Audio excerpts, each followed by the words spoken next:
नमस्कार शेतकरी मित्रांनो, मी विजय पवार. सिंजंटा इंडिया लिमिटेड या कंपनीमध्ये फील्ड मार्केटिंग मॅनेजर म्हणून नाशिक एरियासाठी काम पाहतो. या वर्षीचा जो आपला प्रमुख विषय आहे सध्याचा तो म्हणजे द्राक्ष. आणि या द्राक्षामध्ये खरड छाटणीपासून अगदी आतापर्यंत कंटिन्यू पाऊस पडलेला आहे. आजची तारीख आहे 24 सप्टेंबर.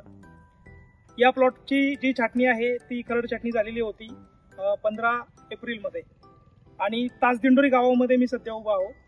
इथे जर आपण बघितलं तर जो पाऊस होता तो या वर्षीचा अतिशय जास्त प्रमाणामध्ये होता. साधारणतः इथे जी नोंद आता मी पाहतोय ती साधारणतः 350 ते 400 मिलीमीटर पावसाची नोंद ही फक्त जून आणि जुलै महिन्यामध्ये झालेली आहे.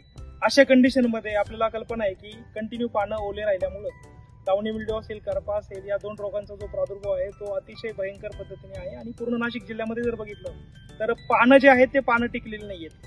पानं जर टिकले तर त्याचं स्टोरेज गाडीमध्ये उतरेल आणि पुढचा जो माल आहे तो चांगला निघतो आपला.